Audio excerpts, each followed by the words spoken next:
Mike, a guy in his 30s, overly nice, like, I'll smile even if you insult my entire existence. Nice. If someone told him, you look like trash today, Mike would laugh nervously and say, haha, yeah, rough morning. He always tried to avoid problems, stayed quiet when insulted, forced awkward laughs, and then went home to replay the conversation in his head 100 times.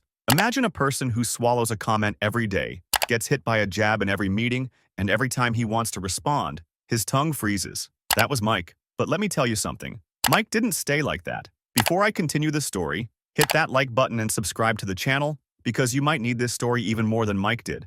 One day, in a team meeting with 10 coworkers, the manager looked at Mike and said, "Hey Mike, let's hope you don't print the report upside down again like last week." Everyone laughed. And Mike laughed too. A hollow laugh, like someone giggling while falling off a cliff. He went home that day, sat in his room and said, "Why didn't I say anything? Why am I always the silent hero?" That was the turning point. Mike decided to speak up, but not with aggression, not with rudeness. He chose to respond with intelligence. His first realization? Silence isn't always noble. Sometimes it's surrender. The first thing he learned was how to shift the focus. When a coworker said, "Late again, huh, Mike?" Mike calmly replied, "You seem really focused on me lately. Is everything all right on your end?" The whole office went quiet. Then he tried the calm mirror technique. Someone told him, "You talk too much, it's giving me a headache." Mike said, "Your tone sounds a bit aggressive. Is something bothering you?" The guy vanished from the conversation. Another time, someone threw a sarcastic comment at him.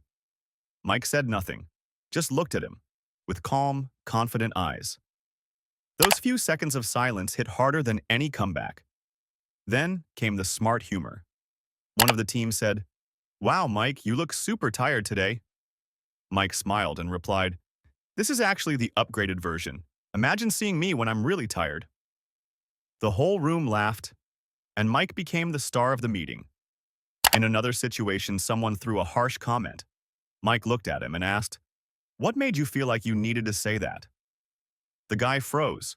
He had nothing to say, because Mike didn't throw the insult back. He threw a question. But Mike's strongest moment was with the manager himself.